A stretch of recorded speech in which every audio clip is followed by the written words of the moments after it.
سبحان الله العظيم، الله جل وعلا وصف القرآن بأوصاف تجعل العبد يتمسك بالقرآن. يقول الحسن كلمة تكتب بماء العين، ومثل ابن تيمية يقول أنزل الله من الكتب 104، كل معاني هذه الكتب جمعها الله في القرآن، وكل معاني القرآن جمعه الله عز وجل. تخيل كل معاني هذا القرآن جمعه الله في سورة الفاتحة، وكل معاني الفاتحة في إياك نعبد وإياك نستعين. إذا لم يكن من الله عون للفتى فأول ما يجني عليه اجتهاده. الذي يريد راحة البال واطمئنان الخاطر والبركة في الحياة والتوفيق في الدنيا وفي الآخرة، وأن يدخل يعني الأنس والسكينة من أوسع أبوابه، فعليه أن يتشبث بكتاب الله. جميل. فلما حضروه قالوا أنصتوا، القرآن يبدلك من حال إلى حال ومن جهة إلى جهة من دون أن تشعر.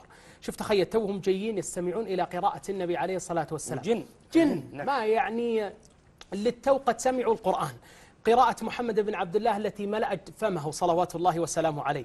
فلما حضروا قالوا أنصتوا، فلما قضي شوف تخيل هم توهم جايين يستمعون القرآن ولوا إلى قومهم. طيب وش وظيفتهم؟ منذرين. طيب ما الذي ستنذرون به الناس؟ إنا سمعنا قرآنا عجبا. طيب وش وظيفة القرآن؟ يهدي إلى الرشد. جميل. ولذلك سبحان الله العظيم دائما الذي يشتكي ما في صدره عليه أن يعالج قلبه بالقرآن، وأن يزيل كل ما في صدره بكتاب الله.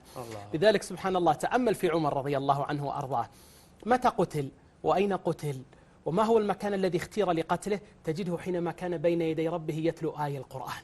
ولذلك اختار أبو لؤلؤ هذا المكان ليطعن عمر، لأنه علم عمر أن لعمر قلب يطير إلى السماء إذا كبر وهو يستشعر أن هذا الكلام كلام الله. لذلك يقول الراوي إني لكنت في الصف الثالث أو الرابع وأنا أسمع نشيج عمر في صلاة الفجر صوت صدره من البكاء وهو يقرأ إنما أشكو بثي وحزني إلى الله وأعلم من الله ما لا تعلمون.